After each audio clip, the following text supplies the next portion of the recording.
Today we're talking to Altech Batteries, ASX code ATC. It's got a market cap around $140 million. Altech is developing battery material products and game-changing solid-state sodium alumina batteries for grid storage. We have with us the Chief Financial Officer, Martin Stein. Martin, welcome back to the network. Thanks very much for having me, Tim. It's a pleasure. And Martin, Altech recently announced that it's launched a design for the 1 megawatt hour GridPack. What's the significance of this announcement? The industry's got some challenges and problems at the moment for grid storage with regards to the extensive time it's taking to install the batteries, as well as the complex configuration of the batteries. So at Altech, what we've done is we've designed a 1 megawatt hour GridPack, and we've taken up to 20 60 kilowatt battery packs, and we'll be pre-installing them into a standard C container. C container can then be shipped or transported by road directly to the customer's premises. It can be dropped on the deck at the customer's premises. It's a plug and play design, so within a few minutes, the customer can have up to 1 megawatt hour of battery capacity installed at their premises.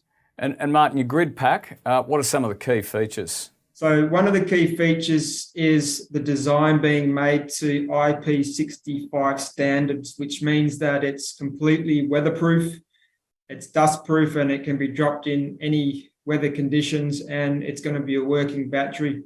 We also use the solid state sodium chloride technology, so we're not using the lithium, copper, cobalt, and graphite. We're predominantly using readily available and cheap salt water. And as we know with this technology, there's no liquid electrolyte. So these batteries are completely fire and explosion proof, which is, we're finding there's a lot of interest in the fact that these batteries are very, very safe. So it certainly sounds fascinating.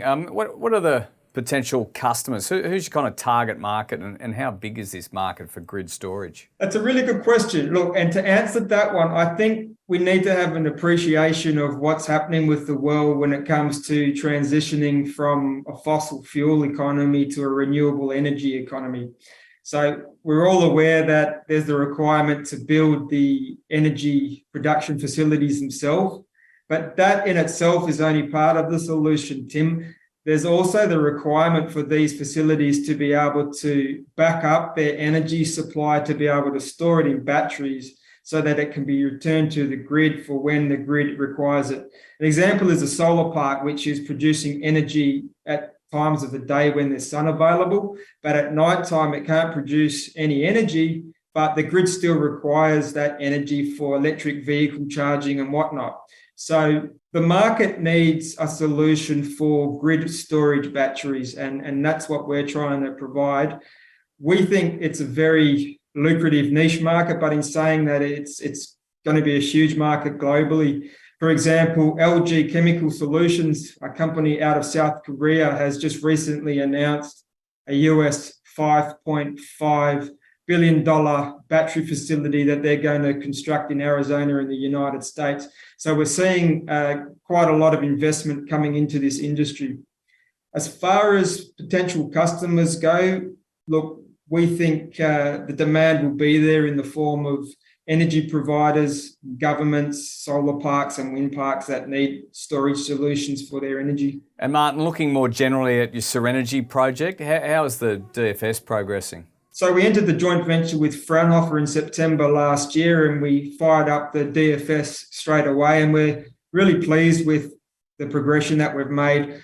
We're having regular workshops in Germany with our joint venture partner Fraunhofer, also our lead engineering firm Kuttner, and other key suppliers. So we're moving ahead with that. We'll look at the economics and the financials involved with the project as well as part of this process. And without trying to stick to a embedded timeline, look, we think we'll be able to have the DFS finalised by the end of this year, which is pretty exciting. And so when does that mean the facility could be expected to be operational? Well, subject to the positive DFS, we'll then be looking to raise finance. And as you're aware, that can be a very quick process or it can be a longer process. Now, depending on how long the finance takes to obtain, we'll start constructing the 100 megawatt hour plant to be built on our land in Germany.